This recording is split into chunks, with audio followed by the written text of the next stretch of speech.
नमस्कार. आपला शेतकरी राजा यूट्यूब चॅनलवर तुमचे पुन्हा एकदा स्वागत. कांदा निर्याती संदर्भात एक मोठी अपडेट येत आहे. तर काय आहे बातमी हे पाहण्या अगोदर चॅनलवर नवीन असाल तर आपल्या चॅनलला सबस्क्राइब करून शेजारील बेल आयकॉन प्रेस करा. चला तर पाहूयात नेमकी काय आहे बातमी. नाशिकच्या कांद्याचे 70 पेक्षा अधिक ट्रक प्रतिदिन बांगलादेशात जातात. सध्या बांगलादेशातील अराजकामुळे काही ट्रक सीमेवर अडकून पडल्यात.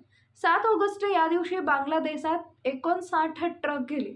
कांदा निर्यातदार व्यापाऱ्यांनी ही माहिती दिली. नाशिकमधून बांगलादेशात पाठवल्या जाणाऱ्या कांद्यापैकी आतापर्यंत 90% अधिक माल बांगलादेशात गेलाय. तेथील स्थिती वेगाने पूर्वपदावर येत असल्याने आगामी काळात बांगलादेशातील कांदा निर्यातीत अडसर येणार नाही, असा व्यापाऱ्यांचा अंदाज आहे. बांगलादेशामध्ये भारताकडून सुमारे 75% शेतीमाल आयात केला जातो. 2 दिवसांपूर्वी हे ट्रक बांगलादेशच्या सीमेवरती अडकून पडले होते. ही स्थिती दीर्घकाळ राहिली असती तर कोलकात्यामध्येच मिळेल त्या दरात कांदा विकण्याची नामुष्की निर्यातदारांवर ओढावली असती. बांगलादेशात जाणाऱ्या 50 सहस्त्र टन कांद्यांपैकी सुमारे 85% माल एकट्या नाशिक जिल्ह्यातून पाठवण्यात येतो.